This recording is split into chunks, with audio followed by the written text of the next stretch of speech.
মনে রাখেন আপনাদের সবার কপালে অনেক দুঃখ আছে। এভাবেই হুঁশিয়ারি উচ্চারণ করছিলেন সাবেক তথ্য সম্প্রচার মন্ত্রী, সাবেক সংসদ সদস্য, জাসদ নেতা হাসানুল হক ইনু। বাংলাদেশের রাজনীতি সম্পর্কে যারা খোঁজ খবর রাখেন তারা হাসানুল হক ইনুকে খুব ভালোভাবেই চেনেন। তিনি বাংলাদেশের মুক্তি আন্দোলনের, স্বাধীনতা আন্দোলনের অন্যতম নেতা ছিলেন। মহান মুক্তিযুদ্ধে তার বীরত্বপূর্ণ ভূমিকা স্বাধীন বাংলাদেশের ইতিহাসে স্বর্ণাক্ষরে লেখা থাকবে।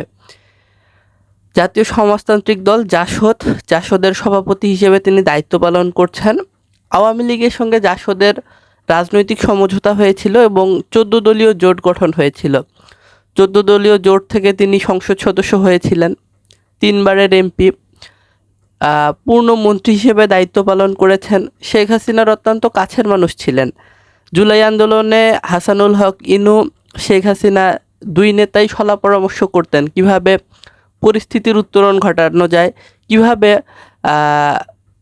যে বিরূপ পরিস্থিতিগুলো আছে সেগুলো মোকাবেলা করা যায়। এই বিষয়গুলো নিয়ে দুই নেতার আলোচনা নিয়ে ফোনালাপ যেটি ভাইরাল হয়েছে। এছাড়াও বাংলাদেশের রাজনীতিতে অন্যতম প্রভাবশালী রাজনীতিবিদ, তারকা রাজনীতিবিদ হিসেবে সুখ্যাতি আছে হাসানুল হক ইনুর। হাসানুল হক ইনুকে একজন পুলিশ সদস্য বলেন যে আপনি স্যার প্লিজ বসুন।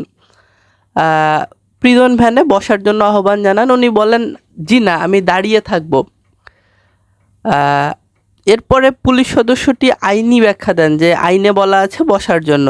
তখন হাসানুল হক ইনু বলেন যে আমি একজন আইন প্রণেতা, আমি আইন জানি, কোন আইনে আছে, কোথায় আছে, আমাকে দেখাও।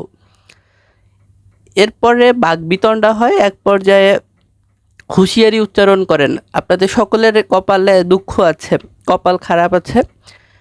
পুলিশ সদস্যদের উদ্দেশ্যে এইভাবে হুঁশিয়ারি উচ্চারণ করেন সাবেক মন্ত্রী হাসানুল হক ইনু।